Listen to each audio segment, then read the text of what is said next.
રાજકોટમાં યોજાયેલા રોજગાર મેળામાં અનેક યુવાનોએ તેમની કારકિર્દી માટે એક નવી મોકો મળ્યો।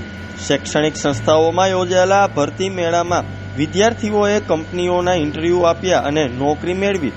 આ મેળો માત્ર નોકરી માટેનો પ્લેટફોર્મ નહોતું, પણ આત્મવિશ્વાસ મેળવવાનો એક અમૂલ્ય અવસર સાબિત થયો।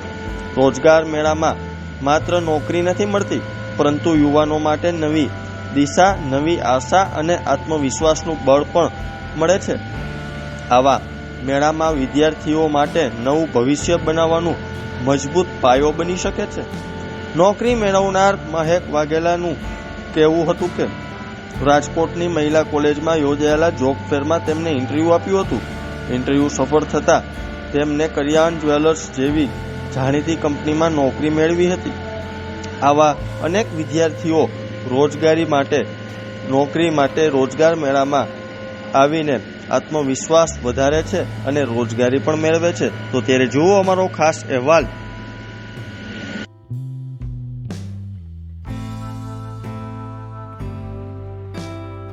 મારું નામ ખેર મૌલિક છે।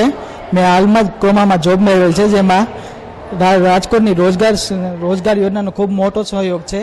ગ્રેસ કોલેજમાં રોજગાર મેળાનું આયોજન કરવામાં આવેલું, જેમાં મેં પાર્ટિસિપેટ કરેલું। તેના માધ્યમથી મને આ જોબ મળેલ છે અને મારી કાબિલિયતને વધુ એક્સપ્લોર કરવા માટે આ તક મળેલ છે, જેના માટે હું સરકારની આ રોજગાર યોજનાનો ખૂબ આભારી છું।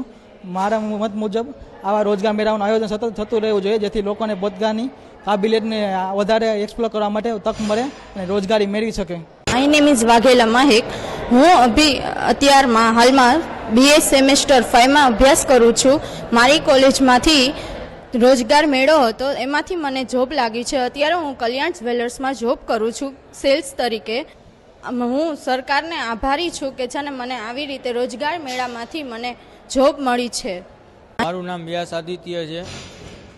રાજકોટ ખાતે 26/9/2025ના MJ કુંડલિયા કોલેજમાં રોજગાર ભરતી મેળો હતો, જેમાં મેં ભાગ લીધો હતો।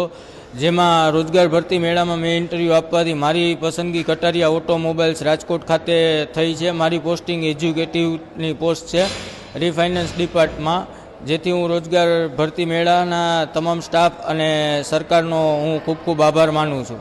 મારું નામ સતીશ ભમ્મર છે અને મારી જે બર્થડે છે 8/10/2003 છે, જેમાં મને JJ કુંડલિયા કોમર્સ કોલેજમાંથી એક જોબ ફેરની ઇવેન્ટની એક મીટિંગ હતો, તેમાં મેં પાર્ટિસિપેટ કર્યો હતો। તેના બદલ મને એક જોબ મળી છે કટારિયા શોરૂમ રાજકોટમાં। તો તે મુજબ હું સરકારનો ખૂબ ખૂબ આભારી છું।